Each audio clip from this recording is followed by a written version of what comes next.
আমরা পবিত্র রবিউল আউয়াল মাস পার করছি। এই মাস রাসূল আকরাম সাল্লাল্লাহু আলাইহি ওয়াসাল্লামের জন্মের মাস এবং ইন্তেকালের মাস, দুটি। এই মাসে শুধু আমরা নই, আমরা ইসলামের ইতিহাস খুঁজে দেখলে দেখি যে যুগের পর যুগ, শতাব্দীর পর শতাব্দী মুসলিম উম্মতের মধ্যে একটি রেওয়াজ বা প্রথা ছিল যে আরব জাহানে আল্লাহ নবী সাল্লাল্লাহু আলাইহি ওয়াসাল্লামের মিলাদ মাহফিলকে খুব সম্মান এবং গুরুত্বের সাথে আদায় করা হতো। ইসলামের ইতিহাসের সেরা মুহাদ্দিসদের মধ্যে একজনের নাম হচ্ছে ইমাম ইবনুল জাওজি। তিনি একটি কিতাব লিখেছেন মিলাদুন নবীর ইতিহাস। তিনি ইবনুল জাওজি আমার মতো কেউ নন, ইবনুল জাওজি অনেক বড় লেভেলের একজন মুহাদ্দিস।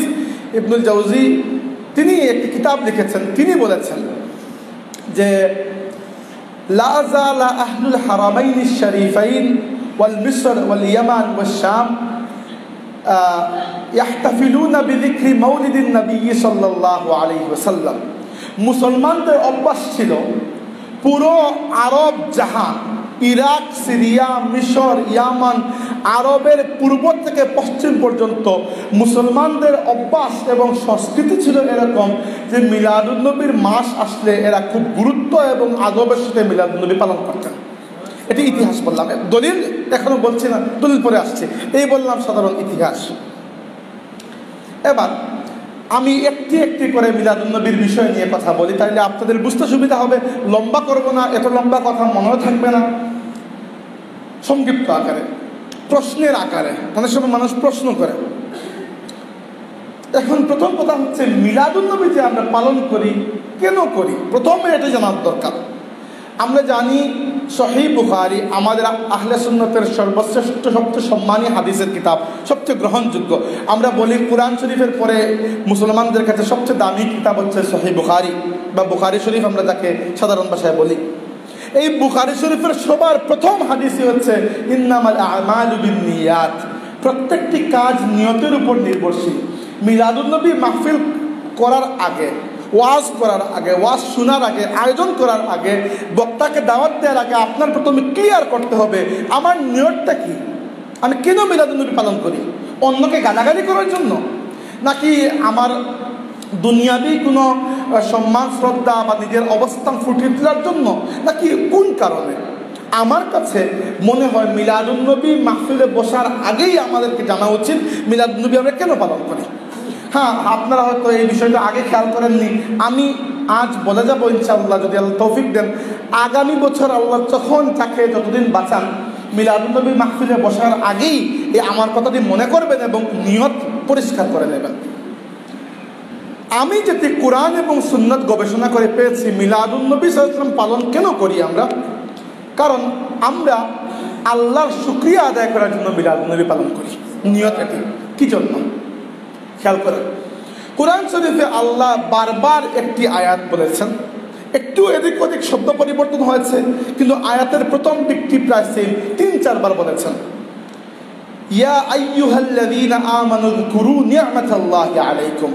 পরবর্তী টুকরো চেঞ্জ হয়েছে, কিন্তু এতটুকু সেম, 3-4 বার আল্লাহ বলেছেন। অর্থ কি?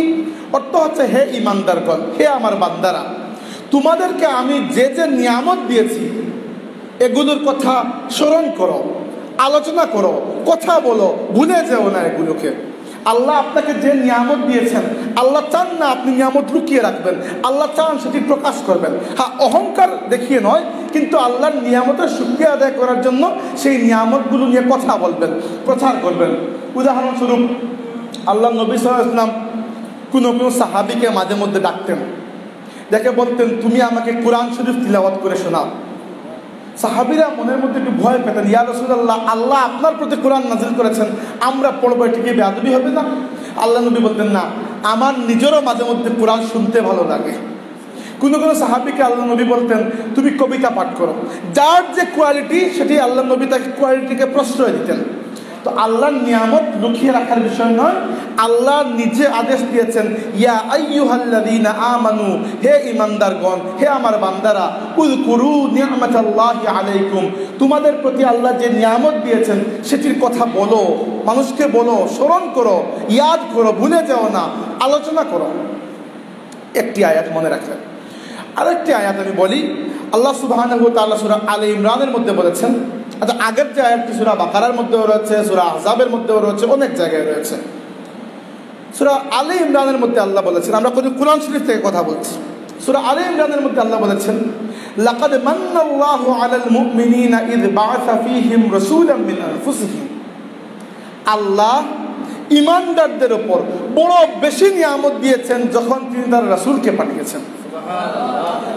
আমরা এখন 2 এবং 2 এ 4 মিলাই। প্রথম আয়াতে আমরা পেলাম আল্লাহ বলেছেন নিয়ামত দিলে তোমরা শুকরিয়া আদায় করবে। পরের আয়াতে আল্লাহ বলেছেন যে আমার নবী তোমাদের জন্য নিয়ামত। তাইলে নিয়ামতের শুকরিয়া কি আমরা আদায় করা উচিত নয়? বলছেন শুধু নিয়ামত যে তা নয়, সূরা আম্বিয়ার মধ্যে আল্লাহ বলেছেন ওয়ামা আরসালনাকা ইল্লা রাহমাতাল লিল আলামিন। হে রাসূল, আমি আপনাকে পাঠিয়েছি আমার পুরো সৃষ্টির জন্য রহমত বানিয়ে। এবার আপনার ঘরে আল্লাহ একজন বাচ্চা দিলেন, একটি ছেলে বা মেয়ে, শুকরিয়া আদায় স্বরূপ আপনি কত কিছু করেন। প্রথমে ডান কানে আজান, বাম কানে একামত দেন। সবচেয়ে বড় শুকরিয়া আদায় আকিকা করেন। মুসলমানের বাচ্চা জন্ম হলে আকিকা করতেই হবে। আকিকা কি জন্য করেন? 2 কারণে। প্রথমটি হচ্ছে বাচ্চার জন্মের শুকরিয়া আদায়, 2 নম্বর হচ্ছে খুশি প্রকাশ করা, সবাইকে জানানো। এমন তো নয় বাচ্চা জন্ম হয়েছে আর আপনি লুকিয়ে রেখেছেন, না, আপনি 10 জনকে বলবেন আমার ঘরে একটি সন্তান জন্ম নিয়েছে। নিয়ামতের উদ্দেশ্যই হচ্ছে যখন নিয়ামত দেয়া হয় শুকরিয়া আদায় করবেন। আল্লাহ সুবহানাহু ওয়া তাআলা আদেশ দিয়েছেন নিয়ামতের শুকরিয়া আদায় করো। আবার অন্য আয়াতে আল্লাহ বলেছেন যে আমার নবী তোমাদের জন্য সবচেয়ে বড় নিয়ামত, সবচেয়ে বড় রহমত। এজন্য আমরা আল্লাহর নবী সাল্লাল্লাহু আলাইহি ওয়াসাল্লাম যে মাসে দুনিয়াতে এসেছেন সেই মাসে মিলাদুন নবী পালন করি বা আল্লাহর নবী সাল্লাল্লাহু আলাইহি ওয়াসাল্লামের জীবন নিয়ে আলোচনা করি। উদ্দেশ্য হচ্ছে আল্লাহ তার হাবিব সাল্লাল্লাহু আলাইহি ওয়াসাল্লামকে পাঠিয়ে আমাদের প্রতি যে মহান নিয়ামত দিয়েছেন সেই নিয়ামতের শুকরিয়া আদায় করা। এই হচ্ছে মিলাদুন নবীর উদ্দেশ্য। নিয়ত পরিষ্কার থাকলে বরকত লাভ করা যায়। মিলাদুন নবীর বিলকুলই উদ্দেশ্য নয় অন্য কাউকে গালাগালি করা, বিলকুলই অন্য কোনো উদ্দেশ্য নয়, একমাত্র উদ্দেশ্য আল্লাহ শুকরিয়া আদায় করা। হ্যাঁ, সাথে আর একটি উদ্দেশ্য হচ্ছে যে এই উসিলায় আমরা আমাদের নবীর জীবন নিয়ে কথা বলবো, আমাদের নবীর আদর্শ নিয়ে কথা বলবো। এটি পরে। প্রথমটি আল্লাহর সন্তুষ্টি। আল্লাহ বলেছেন যে ওয়ামান ইয়াশকুর ফা ইন্নামা ইয়াশকুরু লিনাফসি। যে ব্যক্তি নিয়ামতের শুকরিয়া আদায় করে, সে শুকরিয়া আদায় করে আল্লাহকে কিছু দিতে পারবে না, তার নিজের মধ্যেই আল্লাহ আরো বৃদ্ধি করে দেবেন। আমরা যদি আল্লাহ নবী সাল্লাল্লাহু আলাইহি ওয়াসাল্লামের জীবন, আমরা যদি আল্লাহ নবী সাল্লাল্লাহু আলাইহি ওয়াসাল্লামের আগমন নিয়ে আল্লাহর কাছে শুকরিয়া আদায় করি, আল্লাহ সুবহানাহু ওয়া তাআলা আশা করা যায় তার হাবিব সাল্লাল্লাহু আলাইহি ওয়াসাল্লামের সাথে আমাদের সম্পর্ককে আরো তরতাজা করে দেবেন। এই হচ্ছে মিলাদুন নবী পালনের উদ্দেশ্য। 2 নম্বর গুরুত্বপূর্ণ প্রশ্ন, আমরা বলি ঈদে মিলাদুন নবী, বলি না? এটি নিয়ে খুব বেশি একটি প্রশ্ন দেখা যায় যে ঈদ তো ইসলামে 2টি। এবার এরা আবার 3 নম্বর একটি ঈদ বানিয়ে ফেলেছে। এটি আমি বলি না, এটি কেউ প্রশ্ন করে থাকলে তাকে সুন্দর করে উত্তর দিতে হবে। এখানে গালাগালি করার কোনো সুযোগ নেই, কাউকে আঘাত করার বা কাউকে কটূক্তি করার। মানুষ অনেক সময় বুঝে না, অনেক সময় লেখাপড়া এত গভীরে থাকে না, এর জন্য মানুষের কথাগুলো বলে। আমি বলি আপনাকে, ইসলামী শরীয়তে, খেয়াল করে আমার প্রত্যেকটা কথা, ইসলামী শরীয়তে ঈদ 2টি, শরীয়তের ঈদ 2টি। আবার বলছি, শরীয়তের ঈদ 2টি। শরীয়ত মানে কি? শরীয়ত মানে হচ্ছে আমাদের জীবন চলার একটি নিয়ম, যেটি সরাসরি আল্লাহ এবং আল্লাহর রাসূল আমাদেরকে দিয়েছেন। এটিকে আমরা বলি শরীয়ত। এই শরীয়তের দিক থেকে 2টি ঈদ রয়েছে, ঈদুল ফিতর, ঈদুল আযহা। আমরা স্বাভাবিক বাংলা ভাষায় বলি রোজার ঈদ আর কুরবানির ঈদ, 2টি। কিন্তু শরীয়তের ঈদ ছাড়াও শাব্দিক বা পারিভাষিক অর্থে অন্যান্য আরো ঈদ রয়েছে। কিভাবে? আমি যেমন আপনাকে বলি, ঈদ অর্থ কি? ঈদ দ্বারা 2টি শব্দ বোঝায়, 2টি অর্থ। একটি হচ্ছে ঈদ অর্থ খুশি, আর আরেকটি হচ্ছে ঈদ অর্থ বারবার ফিরে আসা। অর্থাৎ ঈদ অর্থ হচ্ছে এমন খুশি যেটি একবার এসে চলে যায় না, বারবার ফিরে ফিরে আসে, এর নাম হচ্ছে ঈদ। এবার ব্যবহারিক অর্থে, উদাহরণস্বরূপ একজন মানুষ বিয়ে করলেন, 13, 14, 15 বছর চলে যায়, তার ঘরে সন্তান হয় না। মা বাবার জন্য কত কষ্টের বিষয়। 13, 14 বছর পরে আল্লাহ একটি সন্তান দিলেন। আপনি চিন্তা করুন, এই মা বাবার জন্য এই দিনটি কি ঈদের দিনের চেয়ে কম খুশির নাকি? মোটেও কম নয়।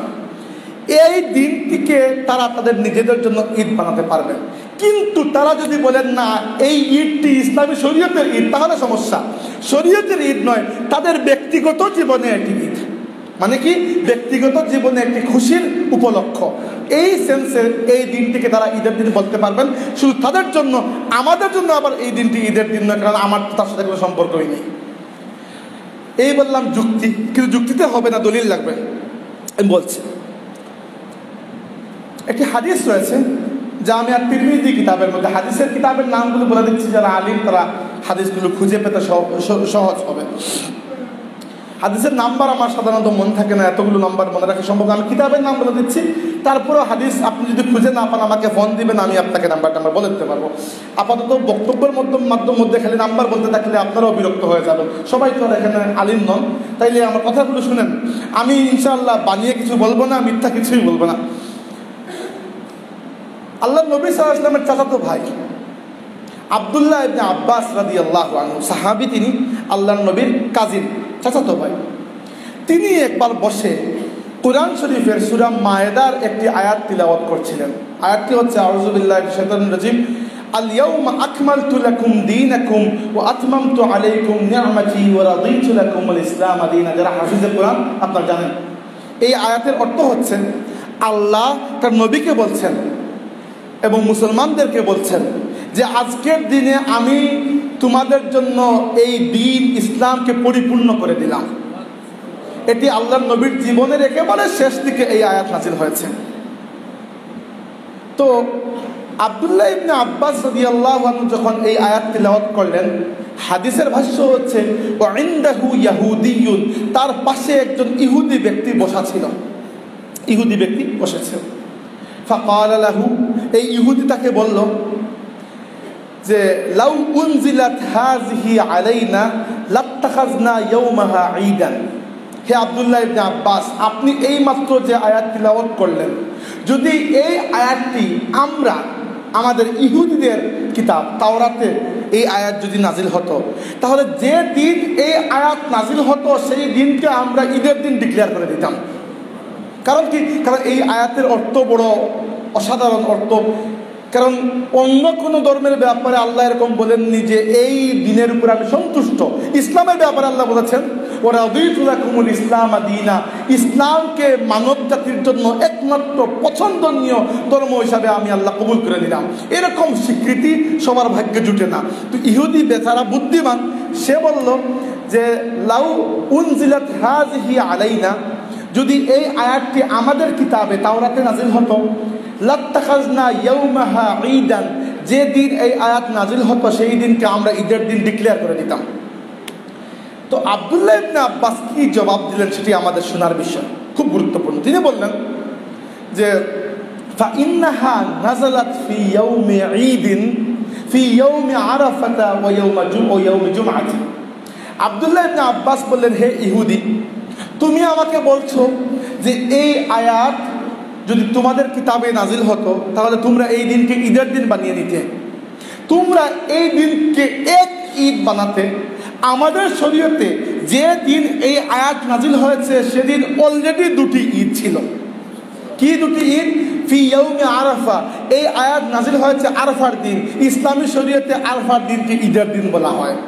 ফি ইয়াউমি জুমআতিন, সেই দিনটি ছিল শুক্রবার, জুমার দিন। ইসলামী শরীয়তে জুমার দিনকে ঈদের দিন বলা হয়। তাইলে বছরে আরফা আসে একবার, জিলহজ মাসের 9 তারিখ। আমরা যারা হজ করেছি আমরা জানি 9 জিলহজ আরফার দিন, অনেক মুবারক একটি দিন। আর জুমা আছে সাধারণত 52 বার, 52টি জুমা আসে বছরে। তো 52 আর 53। তো যারা বলছেন যে 2 ঈদ ছাড়া আর ঈদ নেই, আমরা আল্লাহর নবী সাল্লাল্লাহু আলাইহি ওয়াসাল্লামের চাচাতো ভাই এবং সাহাবী আব্দুল্লাহ ইবনে আব্বাস রাদিয়াল্লাহু আনহুর জবান থেকে হাদিস শুনতে পেলাম যে আল্লাহর নবী সাল্লাল্লাহু আলাইহি ওয়াসাল্লামের প্রতি যেদিন এই আয়াত নাজিল হয়েছে সেই দিন ছিল আরাফার দিন এবং জুমার দিন একই সাথে। ইসলামী শরীয়তে আরাফার দিনও ঈদের দিন, জুমার দিনও ঈদের দিন। কিন্তু খেয়াল করতে হবে, এগুলো শরীয়তের ঈদ নয়, এগুলো এমনিতে ব্যবহারই করতে ঈদ। কারণ কি? আপনি যদি বলেন না জুমার দিন আর ঈদের দিন যেরকম ঈদ, ঈদুল ফিতর ঈদুল আজহা একই রকম ঈদ না? একই রকম ঈদ নয়। কারণ কি, ঈদুল ফিতরের কিছু নিয়ম কানুন আছে, কিছু আলাদা নামাজ রয়েছে, এর কিন্তু আরফার দিনের তো আলাদা কোনো নামাজ নেই। কারণ কি, কারণ হচ্ছে ঈদুল ফিতর এবং ঈদুল আজহা এই দুটি শরীয়তের ঈদ। আর এগুলো জুমার দিন, ঈদের দিন বা অন্যান্য যে কোনো দিন আপনার জন্য খুশির দিন, এগুলো শরীয়তের অংশ নয়, এগুলো আপনার জন্য ঈদ। খুশির দিন অর্থে ঈদ, শরীয়তের ঈদ নয়। আমাদেরকে বিষয়টা ভালো করে বুঝতে হবে। শরীয়ত আমরা বানাতে পারি না, শরীয়ত দেওয়ার মালিক কেবল আল্লাহ এবং আল্লাহর পক্ষ থেকে আল্লাহর রাসূল। বুঝতে পেরেছেন? শরীয়ত আমরা বানাতেও পারি না, ভাঙতেও পারি না, কাটতেও পারি না, জুড়তেও পারি না। আমরা আল্লাহর বান্দা, যা বলবেন তাই শুনব। বুঝতে পেরেছেন? কিন্তু শরীয়তের এই যে সীমানা রয়েছে, শরীয়তের সীমানা কি? শরীয়ত বলে আমাদেরকে যে এটি হালাল, এটি হারাম, এটি জায়েজ, এটি জায়েজ নয়, এটি ফরজ, এটি ওয়াজিব, এটি সুন্নতে মুআক্কাদা, এটি নফল, এরকম। তো ইসলামী শরীয়তের নিয়ম হচ্ছে, শরীয়ত যে বিষয়গুলোকে হারাম করেছে সেগুলো হারাম, হাত দেওয়া যাবে না, হারাম। আর যেগুলোকে হালাল করেছে সেগুলো সবই হালাল।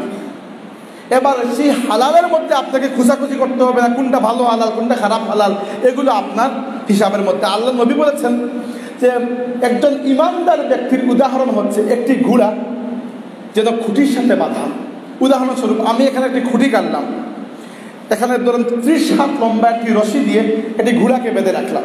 তো দেখেন ঘোড়ার চতুর্পাশে কিন্তু 30 হাতের একটি বৃত্ত হয়ে গেছে। এখন এই 30 হাতের বাইরে সে যেতে পারবে না, এর ভেতরে সে বসুক, শুয়ে থাকুক, হাঁটুক, খাক বা না খাক, সেটি আপনার কিছু করার নেই, তার ইচ্ছা, তাই না? তো মুসলমানদের হিসাব হচ্ছে এই যে 30 ফিট দূরের যেটি, এটি হচ্ছে হারাম, এর বাইরে যাওয়া যাবে না। এর ভেতরে হালাল, যা ইচ্ছা আপনার করেন। আপনি 29 ফুটে গিয়ে বসেন আর 2 ফুটে বসেন, সেটি আপনার ইচ্ছা। বুঝতে পেরেছেন? তো মিলাদুন্নবীর যে ঈদ যেটি, সেটি শরীয়তের ঈদ নয়। শরীয়তের ঈদ দুটি, রোজার ঈদ আর কুরবানির ঈদ, অথবা ঈদুল ফিতর, ঈদুল আজহা। বাকিগুলো ব্যবহারিক করতে ঈদ। এজন্য কেউ বোকার মতো যদি প্রশ্ন করে যে তাহলে তোমরা যদি বলে ঈদে মিলাদুন্নবী ঈদ, তাহলে ঈদে মিলাদুন্নবীতে ঈদের নামাজ কেন পড়া হয় না? আপনি বলবেন, ভাই আমি তো হাদিসে পেয়েছি যে আরফার দিন ও ঈদের দিন, তো তুমি আমাকে বলো আরফার দিন তুমি কয় রাকাত নামাজ পড়ো? আরফার দিনের তো সেরকম কোনো নামাজ নেই, জুমার দিনেরও তো সেরকম কোনো নামাজ নেই। জুমার নামাজ আমরা যদি পড়ি সেটি ঈদের নামাজ নয়, সেটি জুহরের নামাজ। জুহরের নামাজকে আল্লাহ সংক্ষিপ্ত করে 4 রাকাত জুহরের ফরজকে কেটে পেছনের 2 রাকাত দিয়েছেন জুমার নামাজে, সামনে 2 রাকাত দিয়েছেন খুতবায়। এজন্য জুমার খুতবা শোনা ওয়াজিব। বুঝতে পেরেছেন? জুমার নামাজ কিন্তু ঈদের নামাজ নয়, এটি জুহরের নামাজ। তাইলে কেউ যদি আপনাকে বলে যে ফুলতলি সাহেবুল্লাহর মুরিদিনরা ইসলামী শরীয়তে নয়া একটি ঈদ বের করেছেন, তিনি আমরা নয়া ঈদ বের করিও নাই, আর আমরা বলছি না যে ঈদে মিলাদুন্নবী শরীয়তের ঈদ। শরীয়তের ঈদ নয়, এটি ব্যবহারিক দিক থেকে ঈদ। আমাদের দলিল কি? যে আব্দুল্লাহ ইবনে আব্বাস, আল্লাহর নবীর সাহাবী, তার জবান থেকে আমরা শুনেছি, হাদিস রয়েছে তিরমিজি শরীফের মধ্যে, তিনি বলেছেন যে জুমার দিনও ইসলামী ঈদের দিন, আরফার দিনও ঈদের দিন। এবার অনেকেই বলেন যে ঈদের দিনে তো রোজা রাখা যায় না, হারাম। তাহলে অনেকেই মিলাদুন্নবীর সময় রোজা রাখেন, তো ঈদের দিন তো রোজা রাখা যায় না। আরে ভাই, আল্লাহ নবী সাল্লাল্লাহু আলাইহি ওয়াসাল্লামের হাদিস রয়েছে, যে ব্যক্তি আরফার দিনে রোজা রাখবে, আল্লাহ তার আগের বছরের সমস্ত গুনাহ মাফ করে দেবেন, 1 বছরের। এবার আল্লাহ নবীর সাহাবী কি বলেছেন? আরফার দিন ঈদের দিন, আর আল্লাহ নবী বলেছেন রোজা রাখতে। তাইলে বোঝা যায় সব ঈদ সমান নয়। আমরা যে বলি ঈদে মিলাদুন্নবী, এর মানে আমরা এটি বুঝাই না যে এটি ঈদুল ফিতর, ঈদুল আজহার পরে 3 নম্বর একটি ঈদ না। এটি ওই ধরনের ঈদ যে ধরনের ঈদ হচ্ছে জুমার দিন, ওই ধরনের ঈদ যে ধরনের ঈদ হচ্ছে আরফার দিন। আরফার দিন কেন ঈদের দিন, খুশির দিন কেন? কারণ আরফার দিনে আল্লাহ তার বান্দাদেরকে ক্ষমা করে দেন। জুমার দিন কেন ঈদের দিন? কারণ জুমার দিনে আল্লাহ আমাদের বাবা আদমকে সৃষ্টি করেছেন। এরকম কারণে এগুলো ঈদ হয়। বললাম না, আপনার জীবনে 13-14 বছর পরে একটি সন্তান হয়েছে, এটা আপনার জীবনে ঈদের দিন। ঈদ কি মহা ঈদের দিন আপনার জীবনে। এর মানে কি আপনি এই দিন নামাজ পড়বেন না? কেন? এটি শরীয়তের ঈদ নয়, এটি ব্যবহারিক দিক থেকে। তাইলে 2টি মাসলা আমাদের ক্লিয়ার। একটি কি? ঈদে মিলাদুন্নবী পালন করার উদ্দেশ্য, নিয়ত কি? আল্লাহ শুকরিয়া আদায় করা। 2 নম্বর, আমরা যে বলি ঈদে মিলাদুন্নবী, এখানে ঈদ দ্বারা কি উদ্দেশ্য? 3 নম্বর, যে আমাকে আচ্ছা এটি একটু পরিষ্কার করে দেন, বারবার আমাকে ইয়ে করতে হবে, মুছতে হবে, থাকুক বাদ দেন। একজন আমাকে বলেছেন যে অনেকেই নাকি বলেন, অনেক আলিম উলামা, যে ঈদের মিলাদুন্নবী পালন করলে নাকি মানুষ ফাসিক হয়ে যায়। এটি এক ধরনের ভুয়া কথা, এরকম বলা উচিত নয়। তিনি কেন বলছেন আমি বুঝতে পেরেছি কেন বলেছেন। যিনি বলেছেন আসলে তাদের দলিল বা যুক্তি হচ্ছে মিলাদুন্নবী সাল্লাল্লাহু আলাইহি ওয়াসাল্লাম পালন করা বিদআত। আমি ওনাদের যুক্তি বলছি।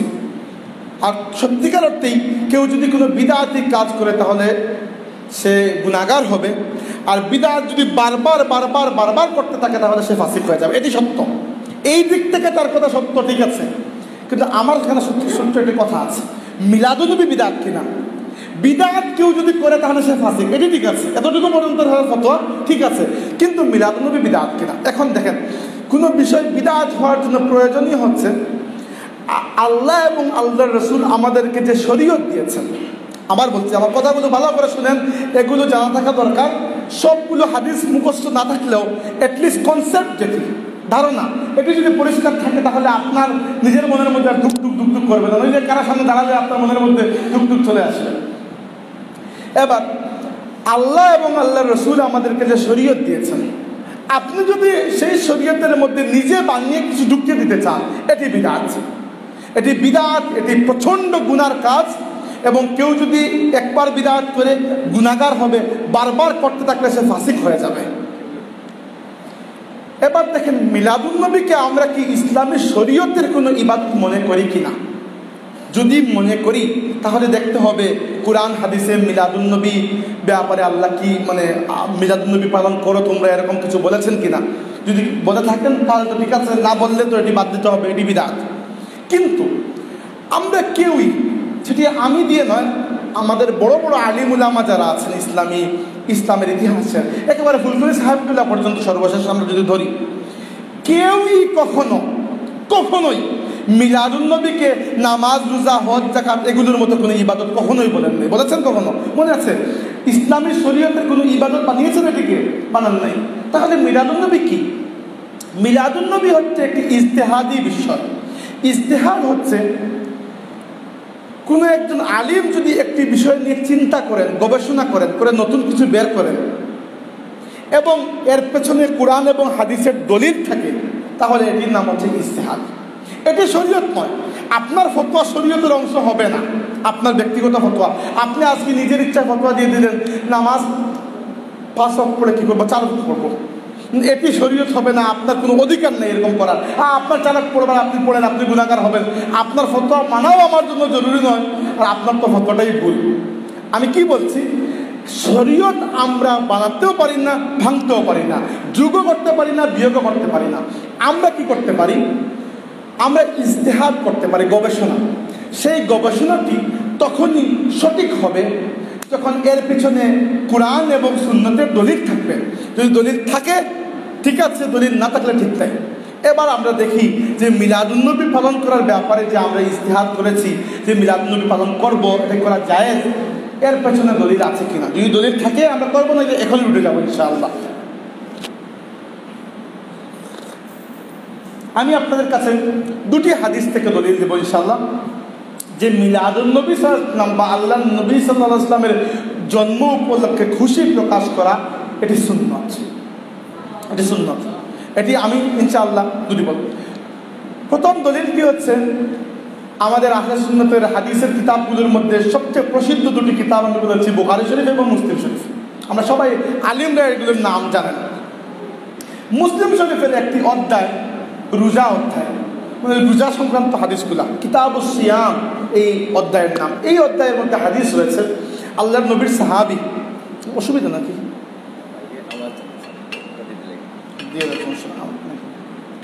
দুরূদ শরীফ পড়ে সাল্লাল্লাহু আলাইহি ওয়াসাল্লাম।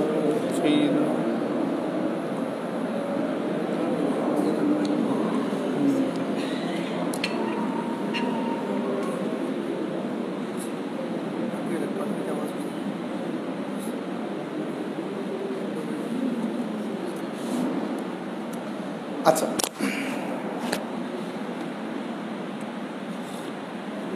ঠিক আছে থাকুন। আচ্ছা, যেটি বলছিলাম যে আচ্ছা, মুসলিম শরীফের রোজা অধ্যায়ে একটি হাদিস রয়েছে। আল্লাহর নবীর সাহাবী, তার নাম আবু কাতাদা আনসারী রাদিয়াল্লাহু আনহু, তিনি জিজ্ঞেস করলেন, তিনি বলেছেন যে সুইলান নবী সাল্লাল্লাহু আলাইহি ওয়াসাল্লাম আন সাওমি ইয়াউমিল ইসনাইন। আল্লাহর নবী সাল্লাল্লাহু আলাইহি ওয়াসাল্লাম প্রত্যেক সোমবারে রোজা রাখতেন, প্রত্যেক সোমবারে।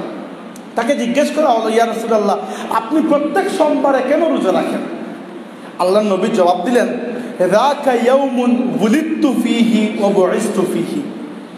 সোমবার এমন একটি দিন যে দিনে আমার জন্ম হয়েছিল এবং যে দিনে আমার উপর প্রথম কোরআন নাযিল হয়েছে, এজন্য শুকরিয়া আদায় স্বরূপ আমি প্রত্যেক সোমবারে রোজা রাখি। তাহলে দেখেন, আল্লাহর নবীর হাদিস পেলাম আমরা যে আল্লাহর নবী সাল্লাল্লাহু আলাইহি ওয়াসাল্লাম নিজে রোজা রেখে তার মিলাদ বা জন্মের শুকরিয়া বা খুশি প্রকাশ করেছেন। 2 নম্বর দলিল হচ্ছে নাসাই, আমাদের আহলে সুন্নাতের সিহাসিত্তা 6টি প্রসিদ্ধ হাদিসের কিতাবের মধ্যে একটি নাসাই শরীফ, সুনান আন-নাসাই।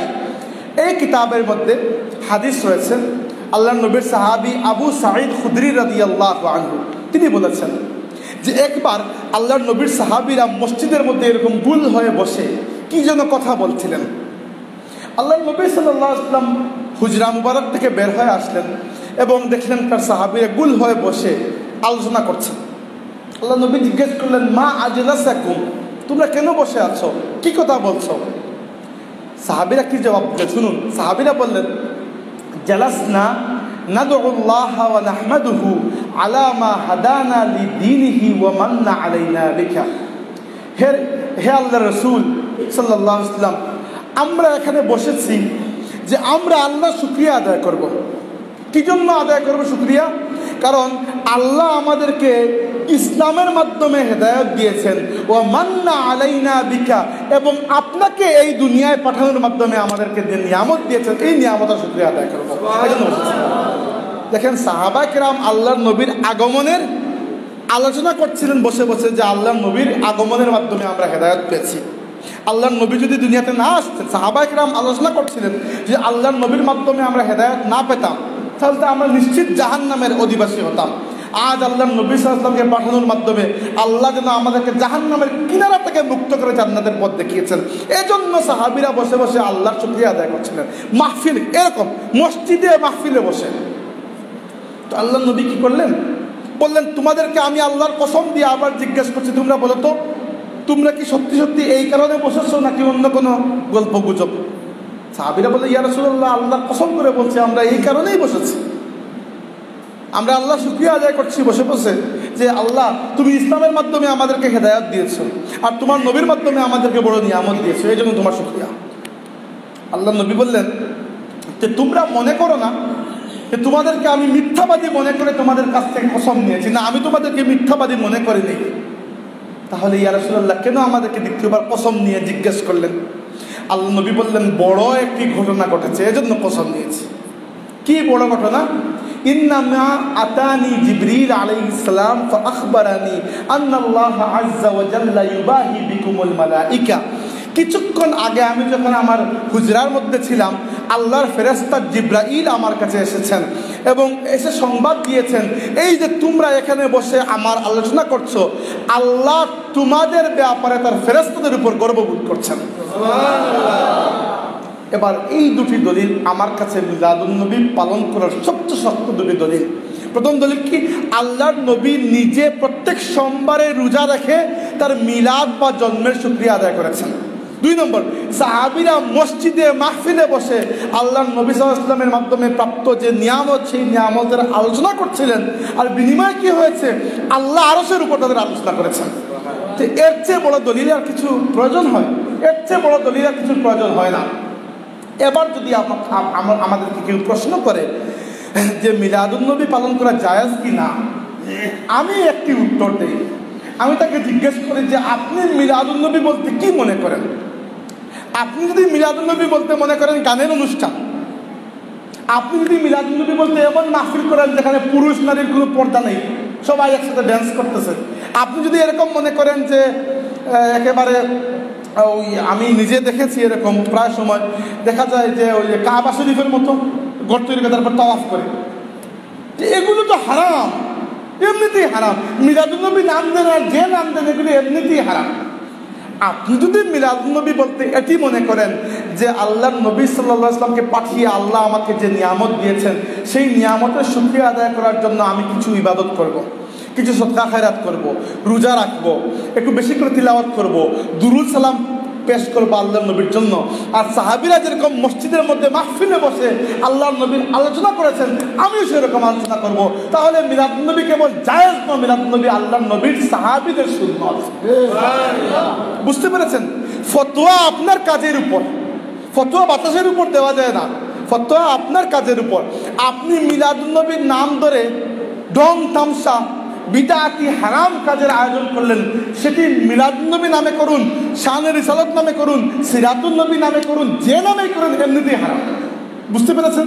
আর আপনি মিলাদুন্নবী বলতে যদি মনে করেন এরকম মাহফিলে বসে আমরা আল্লাহ সুবহানাহু ওয়া তাআলার যে মহান নিয়ামত মুহাম্মদুর রাসূলুল্লাহ সাল্লাল্লাহু আলাইহি ওয়াসাল্লামের জীবন এবং আদর্শ নিয়ে কথা বলবো, আমরা এই উপলক্ষ মিলাদুন্নবীকে কেন্দ্র করে আমরা একে অন্যের কাছে আল্লাহর নবীর আদর্শকে পৌঁছে দেব, এটি শুধু জায়েজ না, এটি সুন্নত। তাহলে মিলাদুন্নবীর ফতোয়া বাতাসের উপর দেওয়া যায় না, আপনার কাজের উপর। মিলাদুন্নবী মূলত জায়েজ, কারণ কি ওই দুটি হাদিসের দলিলে।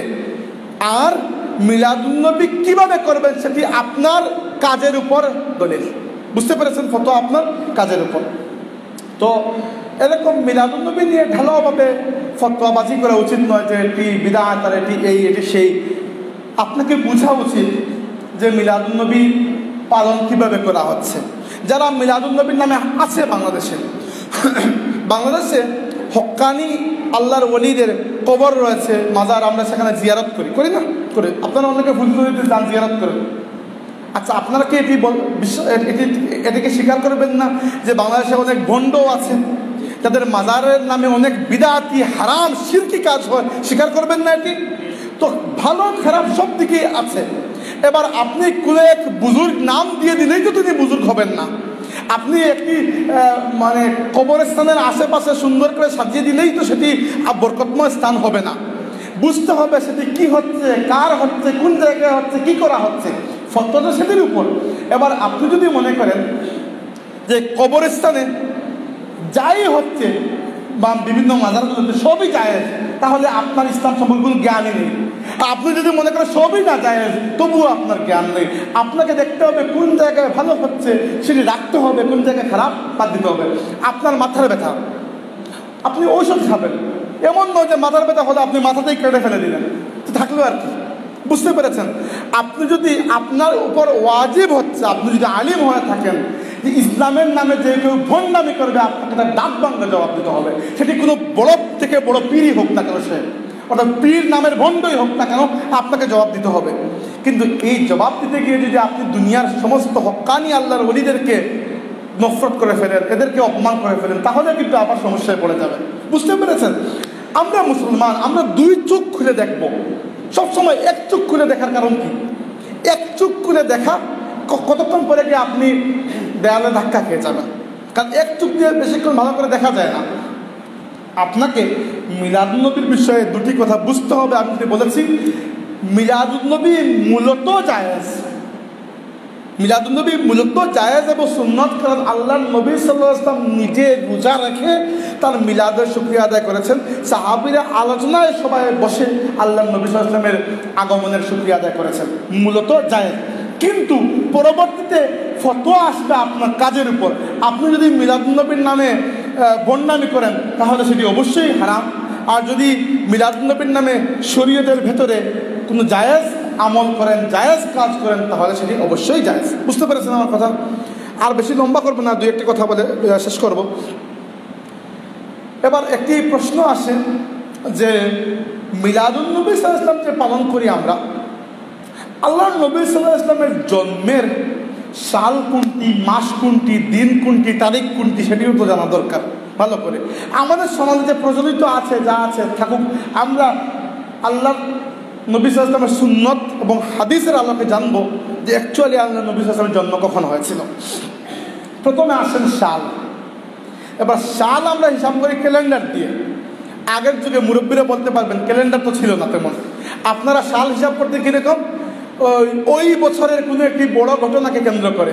তো এরকম বলা হতো, আমি নিজে শুনি নাই, কিন্তু আমরা আগে আগে হতো বলে শুনেছি যে মুরব্বীরা বলতেন ওই যে বছর বন্যা হয়েছিল তারপরের বছর, ওই যে বছর অমুক বিষয় হয়েছিল তার আগের বছর, এরকম কিন্তু মানুষ মনে রাখতেন। তো আরবের লোকেরা, তাদের কোনো ক্যালেন্ডার ছিল না, তারা যে বছর বড় কোনো ঘটনা ঘটত সেই ঘটনাকে কেন্দ্র করে ওই বছরকে মনে রাখত। তো আমরা কোরআন শরীফের একটি সূরা পড়েছি, আমরা সবার মুখস্থ, আলাম তারা কাইফা ফাআলা রাব্বুকা বিআসহাবিল ফিল। এই সূরায় আল্লাহ যে ঘটনা বলেছেন, কোন ঘটনা, যে ইয়ামেনের একজন বাদশাহ নাম ছিল আব্রাহা, সে হাতির বাহিনী নিয়ে কাবা শরীফ ভাঙতে এসেছিল, ভাঙতে পারেনি, আল্লাহ আবাবিল পাখি পাঠিয়ে তাকে ধ্বংস করে দিয়েছেন। যে বছর এই ঘটনা ঘটেছিল আল্লাহর নবী একই বছর জন্মগ্রহণ করেছেন। বুঝতে পেরেছেন? একই বছর, 2-3 মাস আগে পরেই হবে, আগে নয় পরে। আমাদের হাদিসের কিতাব তিরমিজি শরীফের মধ্যে হাদিস রয়েছে, জামিয়া তিরমিজির মধ্যে হাদিস রয়েছে, আল্লাহর নবীর 2জন সাহাবী, কুবাসা ইবনে আশিয়াম রাদিয়াল্লাহু আনহু, আরেকজনের নাম হচ্ছে কি নাম এই মুহূর্তে মনে পড়ছে না, 2জন সাহাবী বলেছেন যে উলিদান নবী সাল্লাল্লাহু আলাইহি ওয়াসাল্লাম আমাল ফিল, আল্লাহর নবী ওই আব্রাহার হাতি বাহিনী নিয়ে যে বছর কাবা শরীফ ধ্বংস করতে এসেছিল আল্লাহর নবী সেই বছর জন্মগ্রহণ করেছেন। তাহলে আমরা বুঝতে পারলাম আব্রাহার বাদশা যে বছর কাবা শরীফ ধ্বংস করতে এসেছিল পারেনি, আল্লাহর নবী সেই বছর জন্মগ্রহণ করেছেন। বছর পেয়ে গেলাম, মাস, সাল, বার, তারিখ ইত্যাদি। বার কোনটি? বার আমরা জানি সবাই সোমবার, কারণ কি আমি কিছুক্ষণ আগে যে হাদিস বলে আসলাম আল্লাহর নবী প্রত্যেক সোমবারে রোজা রাখতেন। জিজ্ঞেস করা হলো ইয়া রাসূলুল্লাহ কেন রাখেন, তিনি বললেন এই দিনে আমার জন্ম হয়েছে। তাহলে বার জানলাম সোমবার, এ দুটিতে কোনো সন্দেহ নাই। মাস কোনটি? মাস রবিউল আউয়াল, এই বিষয়ে প্রায় কোনো সন্দেহ নেই। হ্যাঁ, 2-1জন বলেছেন রমজান মাসে, কিন্তু এটি একেবারে ভুল কথা, রমজান মাসে না, তারা বলেছেন ভুল বলেছেন, রবিউল আউয়াল, এই বিষয়ে প্রায় সবাই একমত, রবিউল আউয়াল।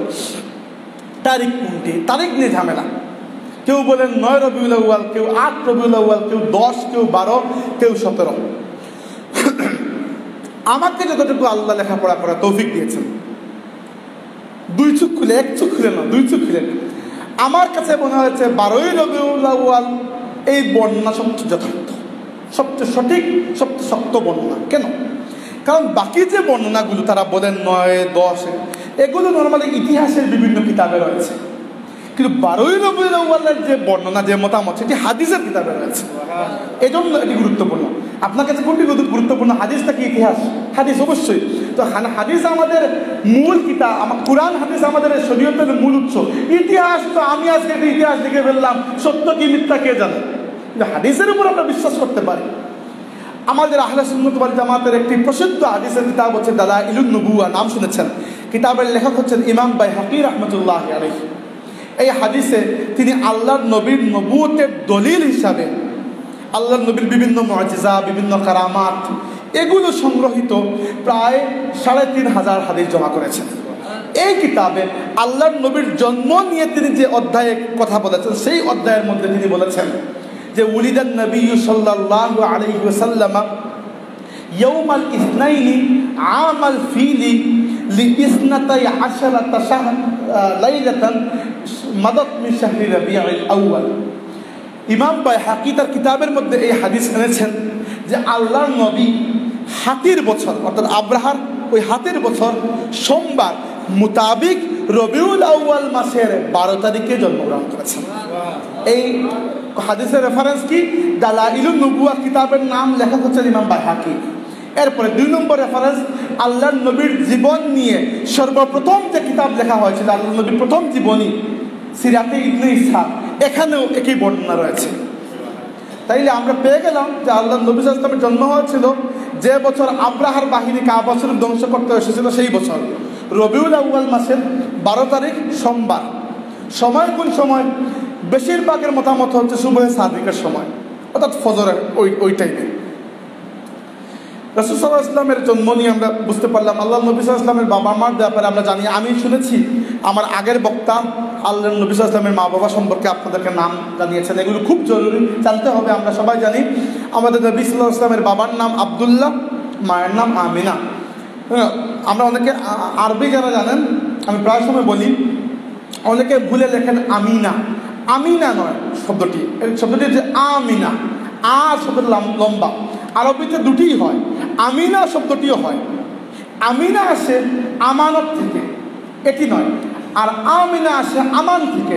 আল্লাহ নবী সাল্লাল্লাহু আলাইহি ওয়াসাল্লামের মায়ের নাম হচ্ছে আমিনা, অর্থাৎ হামজা তার উপর মধ্যে মুত্তাসিল, পরে মিম, তারপরে নু, তারপরে গুলতা, তা মারবুতা, এটি হচ্ছে আমিনা। যারা আরবি জানেন সবার জন্য এটি নয়, আরবি যারা জানেন। নানার নাম ওয়াহাব, অর্থাৎ আমিনার বাবার নাম হচ্ছে ওয়াহাব, আমার দাদার নাম হচ্ছে আব্দুল মুত্তালিব, দাদার বাবার নাম হাশিম। এতটুকু পর্যন্ত জানতে হবে। তাহলে আমাদের নবী সাল্লাল্লাহু আলাইহি ওয়াসাল্লামের 4 পুরুষের নাম আমরা জানি: মুহাম্মদ ইবনে আব্দুল্লাহ ইবনে আব্দুল মুত্তালিব ইবনে হাশিম সাল্লাল্লাহু আলাইহি ওয়াসাল্লাম। এবার রাসূল সাল্লাল্লাহু আলাইহি ওয়াসাল্লামের জন্ম আরবের মক্কা শহরে হয়েছিল, এটিও আমরা জানি, কুরাইশ বংশে বনু হাশিম গোত্রে। রাসূল সাল্লাল্লাহু আলাইহি ওয়াসাল্লাম নিজে আমাদেরকে জানিয়েছেন। কি জানিয়েছেন? বলেছেন, এই হাদিস রয়েছে মুসলিম শরীফের মধ্যে। আল্লাহ নবী আমাদেরকে বলেছেন যে ইন্নাল্লাহ আশতাফা মিন ওয়ালাদি ইব্রাহিম ইসমাঈল। আল্লাহ সুবহানাহু ওয়া তাআলা ইব্রাহিম আলাইহিস সালামের আওলাদদের মধ্য থেকে ইসমাঈল আলাইহিস সালামকে সর্বশ্রেষ্ঠ হিসাবে বাছাই করে নিলেন। ওয়াশতাফা বানি কিনানাতা মিন ওয়ালাদি ইসমাঈল। ইসমাঈলের আওলাদদের মধ্য থেকে কিনানা বংশকে আল্লাহ বাছাই করে নিলেন। কিনানা বংশ থেকে কুরাইশকে আল্লাহ বাছাই করে নিলেন। কুরাইশদের মধ্য থেকে বনু হাশিমকে আল্লাহ বাছাই করে নিলেন। আর বনু হাশিমের মধ্য থেকে আল্লাহ আমাকে বাছাই করে নিলেন। আর আল্লাহ আমাকে শ্রেষ্ঠ থেকে শ্রেষ্ঠ, শ্রেষ্ঠ থেকে শ্রেষ্ঠ এভাবে বাছাই করেছেন। এমনকি আরেকটি হাদিসে আল্লাহ নবী বলেছেন, বুইসতু মিন খাইরি কুরুনি বনি আদম করনান ফাকরনান হাত্তা কুনতু মিনাল করনিল্লাযী কুনতু ফীহি। আল্লাহ আদম থেকে নিয়ে আমার বাবা পর্যন্ত প্রত্যেক জেনারেশনে সর্বশ্রেষ্ঠ মানুষদের মাধ্যমে আল্লাহ আমার নূরকে এক জায়গা থেকে আরেক জায়গায় নিয়ে এসেছেন। এমনকি সর্বশেষ পর্যন্ত আমি সৃষ্টির সর্বশ্রেষ্ঠ সৃষ্টি। এটি হচ্ছে আমাদের নবী সাল্লাল্লাহু আলাইহি ওয়াসাল্লামের নিজের বর্ণনা। এবার আমরা মিলাদ শরীফ যে পড়ি, মিলাদুন্নবী নিয়ে কথা বললাম, আরও অনেক কথা আছে, বাদ দেন, এত লম্বা সুযোগও নেই, আমি একটু ক্লান্ত হয়ে গেছি। আমরা যে মিলাদ শরীফ পড়ি, অনেকে আবার মিলাদ শরীফ পড়া নিয়ে নাক ছিটকান। মিলাদ শরীফ একটু খেয়াল করে দেখুন, মিলাদ শরীফে আমরা কী পড়ি? প্রথমে তিলাওয়াত করি কোরআন শরীফ থেকে 3 বার সূরা ইখলাস পড়ি আলহামদুলিল্লাহ, বা আপনি পারলে আরও বেশি পড়েন, সমস্যা নেই, পুরো কোরআন খতম করে দেন, মাশাআল্লাহ। এবার কোরআন শরীফ পড়ার তো কোনো দলিলের প্রয়োজন নেই, কোরআন শরীফ আমরা পড়তেই পারি, তাই না? তারপরেও যদি আপনার দলিল লাগে তাহলে শুনুন, আল্লাহ নিজেই বলেছেন কোরআন শরীফের মধ্যে, ফাকরাউ মা তায়াসসারা মিনাল কোরআন। এই কোরআন থেকে তোমাদের যতটুকু সহজ মনে হয় তিলাওয়াত করো। তাহলে মিলাদ শরীফ যে আমরা পাঠ করি, প্রথমে কোরআন শরীফ তিলাওয়াত করি, এবং এটি তো অনেক বড় একটি ইবাদত। 2 নম্বরে আমরা কি করি? আমরা আল্লাহর নবীর সাথে কসিদা পাঠ করি না? বালাগাতুল্লাহ বিকামালিহি পাঠ করি, তারপরে আরও অনেক আল্লাহুম্মা সাল্লি আলা এটি পাঠ করি। এবার কেউ যদি বলে না এগুলো তো করা যাবে না, এগুলো জায়েজ নেই, না, জায়েজ আছে। আল্লাহর নবীর সাহাবীরা রাসূল পাক সাল্লাল্লাহু আলাইহি ওয়াসাল্লামের শানে এত কসিদা পাঠ করেছেন, আমি বললে সারা রাত চলে যাবে। তো আল্লাহর নবীর সাহাবীরা আল্লাহর নবীর শানে কসিদা পাঠ করেছেন, আমরা কি করবো না? একটি কসিদা শুনাই আপনাদেরকে। রাসূল পাক সাল্লাল্লাহু আলাইহি ওয়াসাল্লামের সাহাবী হাসান ইবনে সাবিত রাদিয়াল্লাহু আনহু কসিদা লিখেছেন আল্লাহর নবীর শানে। বলেছেন, ওয়া আহসানু মিনকা লাম তারা কাত্তু আইনি ওয়া আজমালু মিনকা লাম তালিদিন নিসাউ খুলিকতা মুবাররাআন মিন কুল্লি আইবিন কাআন্নাকা ক্বাদ খুলিকতা কামা তাশাউ। ইয়া রাসূলুল্লাহ, দুনিয়ার কোনো চোখ আপনার চেয়ে সুন্দর কাউকে দেখে নাই। দুনিয়ার কোনো মহিলা আপনার চেয়ে সুন্দর কোনো শিশুকে জন্ম দেয় নাই। ইয়া রাসূলুল্লাহ, আল্লাহ আপনাকে এত নিষ্কলুষ বানিয়ে পাঠিয়েছেন, আপনাকে দেখে মনে হয় যেন আল্লাহ প্রথমে আপনাকে জিজ্ঞেস করেছেন যে তোমাকে কিভাবে বানাবো, আর আপনি বলে দিয়েছেন, আর আল্লাহ শুনে শুনে বানিয়েছেন, দেখে মনে হয় সেটি। এবার আল্লাহ নবীর সাহাবী যদি আল্লাহ নবী সাল্লাল্লাহু আলাইহি ওয়াসাল্লামের শানে এত কসিদা পাঠ করেন, আমরাও তো সে সুন্নতের অনুসারী। আমরা নিজেদেরকে কি বলি? আহলুস সুন্নাতি ওয়াল জামাত, তাই না? আহলুস সুন্নাতি ওয়াল জামাত, আহলুস সুন্নাতি ওয়াল জামাত, তাই না? তো আহলুস সুন্নাতি ওয়াল জামাত অর্থ কি? আহলুস সুন্নাতি ওয়াল জামাত অর্থ হচ্ছে যে যারা আল্লাহর নবীর সুন্নতের অনুসরণ করে এবং সাহাবীরা যে জামাতের উপর, যে আকীদার উপর ছিলেন, এই আকীদার উপর থাকে, তারা আহলুস সুন্নাত ওয়াল জামাত। আমরা আল্লাহর নবীর সুন্নত এবং আল্লাহ নবীর সাহাবীদের আকীদার উপর। আমরা নিজেদের জন্য নতুন কোনো আকীদা কখনোই বানাবো না ইনশাআল্লাহ। আল্লাহ নবী সাল্লাল্লাহু আলাইহি ওয়াসাল্লাম বলেছেন যে আগের উম্মতের মধ্যে 72টি দল হয়েছে, আমার উম্মতের মধ্যে 73টি দল হবে, বাকি সবাই জাহান্নামে যাবে, এক দল জান্নাতে যাবে। সাহাবীরা বলেছেন ইয়া রাসূলুল্লাহ এই এক দল কারা? আল্লাহ নবী বলেছেন মা আনা আলাইহি ওয়া আসহাবি, সেই সকল ব্যক্তিরা এই এক দলের মধ্যে থাকবে যারা আমি এবং আমার সাহাবীদের আদর্শের উপর থাকবে। এরা বড় দল অবশ্যই, এমন মনে করবেন না যে 73টি বাকিগুলো বড়, বাকিগুলো ছোট ছোট। এই বড় দল যেটি আল্লাহ নবী বলেছেন আলাইকুম বিসাওয়াদিল আযম বা আলাইকুম সাওয়াদুল আযম, তোমাদের জন্য আমি রেখে যাচ্ছি আমার উম্মতের বড় দলকে, সবসময় বড় দলের সাথে থাকবে। যারা নিজেরা বিচ্ছিন্ন হয়ে যায় বাঁকা পথে, এদের সাথে যেও না। বড় দল জান্নাতি দল, আহলে সুন্নাত ওয়াল জামাত জান্নাতি দল, কারণ এরা বড় দল। বাকি মুসলমানদের এই বিশ্বে তার বাকি গুমরাহ ফিরকা খুব বেশি হবে না, 5%, বাকি 95%ই আহলে সুন্নাত ওয়াল জামাত, চিন্তার কোনো কারণ নেই। এবার যদি বলছিলাম আল্লাহ নবীর শানে আমরা কসিদা পাঠ করি, আমরা দলিল পেয়ে গেলাম সাহাবীরা পাঠ করতেন। 3 নম্বর কী করি? তাওয়াল্লুদ পড়ি, যারা আলিমুল মতো জানেন তাওয়াল্লুদ পাঠ করি। আপনারা কেউ কেউ ওয়ালাম্মা তাম্মামিন হামলিহি এখান থেকে পাঠ করেন, কেউ কেউ অনেক আগ থেকে পাঠ করেন। তাওয়াল্লুদ কি? তাওয়াল্লুদ হচ্ছে আল্লাহ নবী সাল্লাল্লাহু আলাইহি ওয়াসাল্লামের জন্ম বৃত্তান্ত আলোচনা করা, কীভাবে জন্ম হলো, কার ঘরে জন্ম হলো, বাবাকে দাদাকে, এগুলো আলোচনা করা। আপনার যদি মনে হয় এগুলো আলোচনা করা ঠিক নাই, বিদআত, কেউ যদি বলে আপনাকে, আপনি বলবেন জি না ভাই বিদআত নয়, এগুলো সুন্নত। কার সুন্নত? স্বয়ং আল্লাহর সুন্নত। কারণ কি? কুরআন শরীফে আল্লাহ বিভিন্ন নবীদের জন্মের ইতিহাস নিয়ে আলোচনা করেছেন। ঈসা আলাইহিস সালামের জন্ম নিয়ে কথা বলেছেন, মুসা আলাইহিস সালামের জন্মের ব্যাপারে কথা বলেছেন, ইয়াহইয়া আলাইহিস সালামের জন্মের ব্যাপারে কথা বলেছেন। আপনি সূরা, আজকের বাসায় গিয়ে আমি লম্বা হয়ে যাবে বক্তব্য, সবগুলো আয়াত পড়া শোনানোর সময় নেই, সূরা আলে ইমরান খুলে পড়বেন, সূরা মরিয়ম খুলে পড়বেন, দেখবেন সূরা মরিয়মের 2 নম্বর রুকুতে মরিয়ম আলাইহিস সালাম কীভাবে গর্ভবতী হলেন, কীভাবে ঈসা আলাইহিস সালামের জন্ম হলো, পুরো কাহিনী বর্ণনা করেছেন। যদি গুরুত্বই না থাকতো কেন বর্ণনা করলেন? আল্লাহ কি নাউজুবিল্লাহ বেকার কোনো বিষয় বর্ণনা করতে পারেন না? গুরুত্ব আছে বলেই বর্ণনা করেছেন। তাই আল্লাহ সুবহানাহু ওয়া তাআলা আমাদেরকে দেখিয়ে দিয়েছেন যে নবীদের জন্ম বংশ বৃত্তান্ত আলোচনা করা এগুলো উত্তম কাজ, নেকির কাজ। এজন্য আমরা আল্লাহ নবীর জন্ম বৃত্তান্ত আলোচনা করি। এরপরে আমরা কি করি? সালাত সালাম পেশ করি, সালাত সালাম পেশ করি। দাঁড়িয়ে কেউ কেউ বসে করেন, সমস্যা না, যেভাবে ইচ্ছা আপনার। আমরা দাঁড়িয়ে করি কারণ আমাদের কাছে মনে হয় দাঁড়িয়ে করলে অধিক ইজ্জত দেওয়া হয়, এজন্য করি। কেউ যদি বসে করে তাকে মারামারি করার কোনো দরকার নেই, করুক তার ইচ্ছা, বাট করি, যে যেভাবে করেন করেন।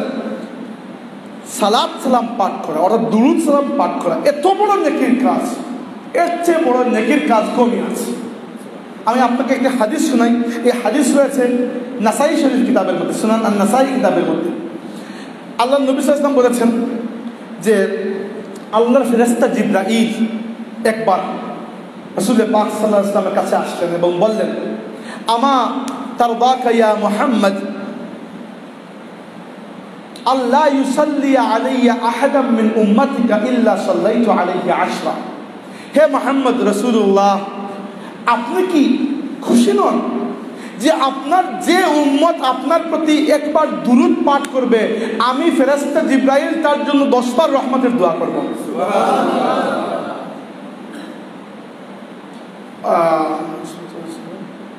ওয়ালা ইউসাল্লিমু আলাইয়া আহাদাম মিন উম্মাতিকা ইল্লা সাল্লামতু আলাইহি 10। আর আপনি কি খুশি নন আপনার যে উম্মত আপনার প্রতি একবার সালাম দেবে, আমি জিবরাইল তার জন্য 10 বার সালাম দেব। তাইলে দুরূদ সালাম পাঠ করার ফজিলত তো বুঝতে পেরেছেন। আমরা অনেক সময় মনে করি আমাদের দুরূদ সালাম আল্লাহর নবীর কাছে পৌঁছাচ্ছে কিনা, না পৌঁছাবে।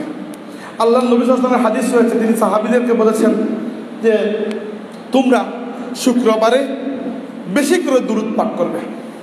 সাহাবীদের মধ্যে একজন জিজ্ঞাসা করলেন, ইয়া রাসূলুল্লাহ, আপনার ইন্তেকালের পরে আমাদের দুরূদগুলো কিভাবে আপনার কাছে পৌঁছাবে? আপনি তো মাটির নিচে চলে যাবেন। জানতেন না, জিজ্ঞেস করেছেন। আল্লাহ নবী বলেন, না, তোমাদের দুরূদ ফাইন্না সালাতাকুম মা'রুদাতুন আলাইয়া, তোমাদের দুরূদগুলো আল্লাহ আমার কাছে পৌঁছে দেবেন। কি জন্য শুনেন, শেষ হয় না এখনো।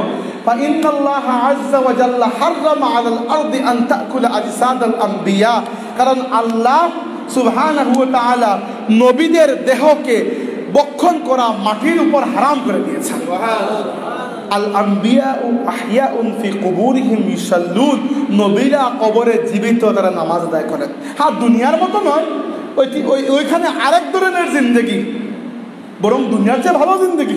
অবশ্যই দুনিয়াতে কত ঝামেলা, খাওয়া দাওয়া, বাথরুম, কত কাহিনী। ওইখানে তো সব আল্লাহ আপনাকে তার মেহমানদারিতে নিয়ে যাবেন।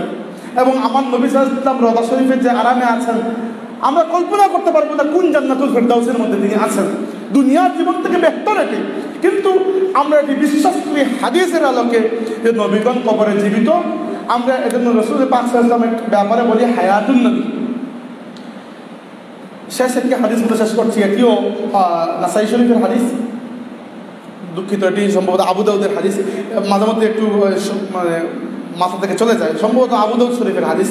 আবু হুরায়রা রাদিয়াল্লাহু আনহু বলেছেন যে আল্লাহর নবী সাল্লাল্লাহু আলাইহি ওয়াসাল্লাম ইরশাদ করেছেন, ইন্না লিল্লাহি মালাইকাতুন সাইয়াহিনা ফিল আরদ, আল্লাহ সুবহানাহু ওয়া তাআলা কিছু সংখ্যক ফেরেশতাকে ডিউটি দিয়ে দিয়েছেন যে এরা আল্লাহর জমিনে ঘুরে বেড়ান, আর কোনো কাজ নেই, শুধু জমিনে ঘুরে বেড়ান।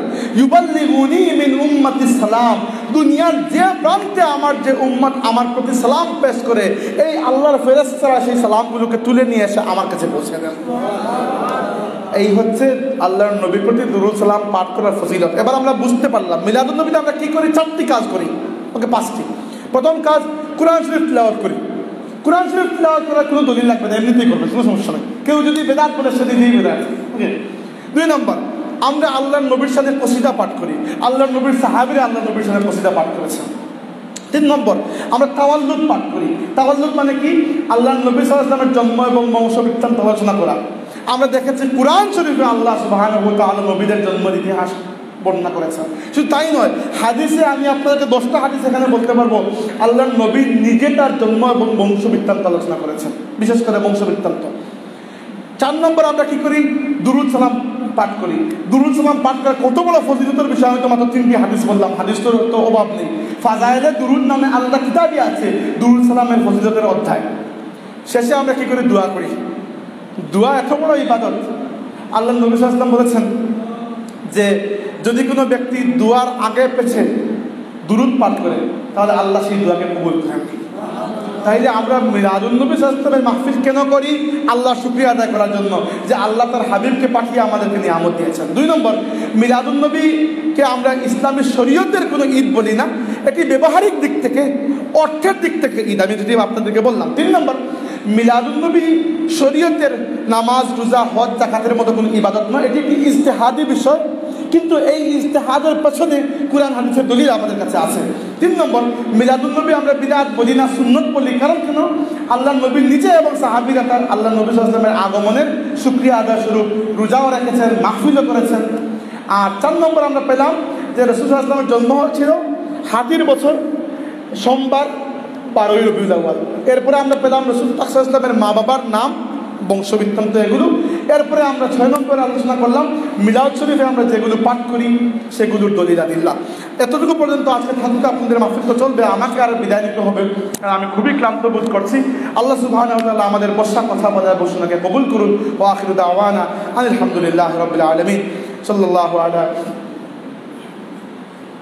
সাইয়্যিদিনা ওয়া মাওলানা মুহাম্মদ وعلى آله وأصحابه وبارك وسلم. صلى الله على سيدنا مولانا محمد.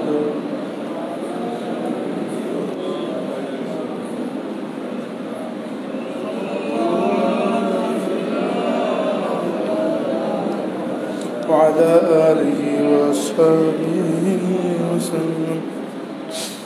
اللهم آمين. الحمد لله رب العالمين. الحمد لله رب العالمين. الحمد لله رب العالمين.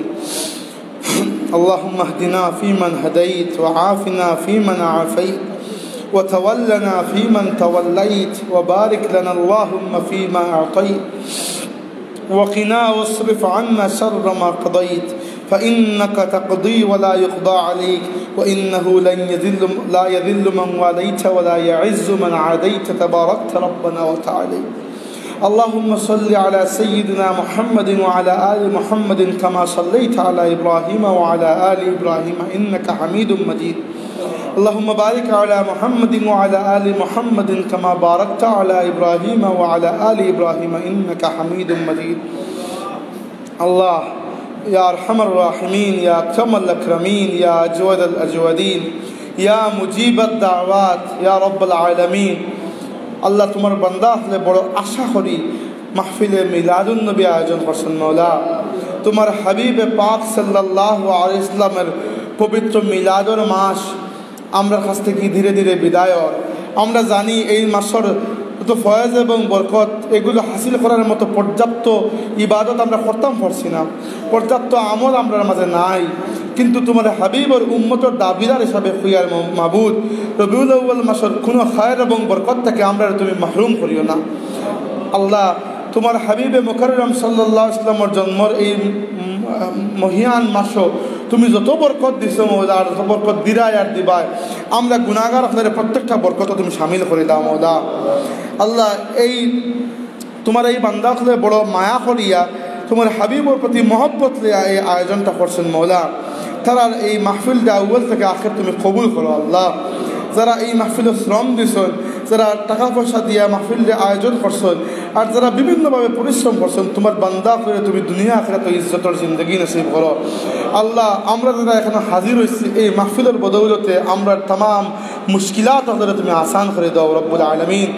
জীবনের যে কাটো আমরা যেন আটকাইল আছি মওলা, যে জায়গাটা আমরা পেরেশানির মাঝে আছি, আমরা খাওয়ার দিদার ভিতরে কোন আগুন আছে তুমি মওলা আমরা থেকে বালা জানো। আনতা আলিমুম বিযাতিস সুদূর। আল্লাহ তুমি তো আমরা খোয়ার মুখাপেক্ষী না, আমরা না হইলেও তুমি জানো রব্বুল আলামিন। তোমার হাবিব সাল্লাল্লাহু আলাইহি ওয়াসাল্লামের ওসিলায় ভিক্ষা চাইয়া আমরা তাম মুশকিলাত আপনারা আসান করে দাও, আমরা তাম বিমারে তুমি শিফা দান করো। আমরার মাঝে যারা রুজির তালাশ করা তুমি হালাল রুজির দরজা খুলে দাও। ব্যবসা বাণিজ্য করা মৌলা ব্যবসার বাণিজ্যের মাঝে হালাল ব্যবসার মাঝে বরকত দাও। যারা চাকরি করা চাকরির মাঝে তুমি সম্মান দাও, ইজ্জত দাও, বরকত দাও। যারা লেখাপড়া করা লেখাপড়ার মাঝে তুমি কামিয়াবি নসিব করো আল্লাহ। যারা বিভিন্নভাবে পারিবারিক দিক থাকিয়া, টাকা পয়সার দিক থাকিয়া, দুনিয়াবি বিভিন্ন দিক থাকিয়া আল্লাহ বিপদের মাঝে আসেন, বহুত মানুষের দোয়া চায়। তোমার বান্দা আল্লাহর দরখাস্ত তোমার সামনে পেশ করলাম মৌলা। আল্লাহ আমরা তো আতর কোনো দাম নাই, কিন্তু মৌলা তোমার হাবিব সাল্লাল্লাহু আলাইহি ওয়াসাল্লামের উম্মতের দাবিদার আমরা ও ওসিলা তোমার কাছে পেশ করি ইয়া রব্বুল আলামিন। তোমার বান্দা আল্লাহর দরখাস্ত তুমি কবুল করো। যে যে নিয়তে আত উঠাইছেন আজকের এই মজলিস থেকে আমরা খেউরের হাত তুমি কিছু না দিয়া ফিরে দিও না আল্লাহ। আল্লাহ আমরা মাফ করে দাও আল্লাহ। আমরা জানিয়া না জানিয়া বহুত গুনাহ করছি, আমরা জানি আমরা স্বীকার করি ইয়া রব্বুল আলামিন। জীবন চলার পথে বহু খাস দিয়ে তুমি আল্লাহরে নারাজ করছি আল্লাহ। আমরা শর্মিন্দা মৌলা, আমরা ভিক্ষা চাই আর আমরা তওবা করি, আমরা মাফ করে দাও। আমরা মা বাবারে মাফ করে দাও আল্লাহ। আমরা যারা মা বাবা জীবিত আসুন তুমি হায়াতে তাইয়্যিবা নসিব করো, আমরা খেদমত করার তৌফিক দাও। যারা মা বাবা কবরবাসী হয়ে গেছেন তারা কবরকে জান্নাতের বাগান বানাইয়া দাও আল্লাহ। আমরা মুর্দেগান করে তুমি মাফ করে দাও। এই মাহফিলের সওয়াব তোমার হাবিব পাক সাল্লাল্লাহু আলাইহি ওয়াসাল্লামের রূহে পাকের উপরে পৌঁছাইয়া দাও। तमाम अम्बिया मुरसलीन, तमाम साहाबा शुहादा औलिया सालेहीन उलमा এবং আমরা মুর্দেগান আপনার কবরের উপরে তুমি পৌঁছায় দাও রব্বুল আলামিন। আল্লাহ তোমার বান্দা আপনি বহুত সময় দোয়া চান মাবুদ আল্লাহ। तमाम দিলি হাজাতকে নেক বানাই দাও আর পুরা করে দাও আল্লাহ। দুনিয়ার বিভিন্ন জায়গাত আমরা মুসলিম ভাই বিরাদর আপনি বহুত জুলুমের শিকার, তোমার হাবিবের উম্মত হলরে তুমি রহমতের চাদর দিয়ে ডাকিয়ে রাখো আল্লাহ। আল্লাহ দুনিয়া থেকে নেওয়ার আগে আমরা রে কালিমার সাথে নিও রব্বুল আলামিন। কবরের আযাব থেকে আমরা রে মাফ করিও রব্বুল আলামিন। এমন আমল করার তৌফিক দিও যেগুলা তোমার কাছে গেলে গ্রহণযোগ্যতা পায়, এমন ইমান আমরা দিও যে ইমানের বলে আমরা ফুলসিরাত পার হইতাম পারি। তোমার হাবিবের সাথে এমন মহব্বত আমরা দিও যে মহব্বতের কারণে মরণ করে তোমার হাবিবর দিদার আমরা নসিব হয় মওলা। আল্লাহ কিয়ামতের ময়দানে তোমার হাবিবর লেওয়ায় হামদের নিচে আমরা জায়গা দিও, তোমার হাবিবর শাফাআত দিয়ে আমরা ধন্য করি রব্বুল আলামিন। আল্লাহুম্মা আতিক রিকাবানা ওয়া রিকাবা আবাইনা মিনান নার يا أرحم الراحمين. اللهم إنا نسألك العفو والعافية والمعافاة الدائمة في الدين والدنيا والآخرة والفوز بالجنة والنجاة من النار. الله أمر مرشد حضرت بڑا صاحب قدر نیک حیات دان کرو اللہ. حضرت فلطلی صاحب قدر رحمت اللہ علیہ قبر تم جنت اور بغان بنایا دو. تمہارے ولی تمام خدمت تم قبول کرو. বহুগুণ বৃদ্ধি করিয়া তোমার ওলিরে তুমি জাযা দান করো রব্বুল আলামিন. আমরা তোমার দিনের খাদিম হিসাবে কবুল করো. আমরা মুরব্বিয়ান করে জান্নাতুল আরাম দো, বাকি জীবন তোমার গুলামের মাঝে শান্তিতে কাটাইবার তৌফিক দাও। আমরা যুবক হদরে তোমার দিনের খাদিম এবং মুজাহিদ হিসাবে তুমি কবুল করো। আল্লাহুম্মা সাল্লি সালাতান কামিলাতান ওয়া সাল্লিম সালামান তাম্মান আলা সাইয়্যিদিনা মুহাম্মদ الذي تنحل به العقد وتنفرج به الكرب وتقضى به الحوائج وتنال به الرغائب وحسن الخواتم ويستسقى الغمام بوجهه الكريم وعلى آله وصحبه في كل لمحة ونفس بعدد كل معلوم لك بفضل سبحان ربك رب العزة عما يصفون وسلام على المرسلين والحمد لله رب العالمين.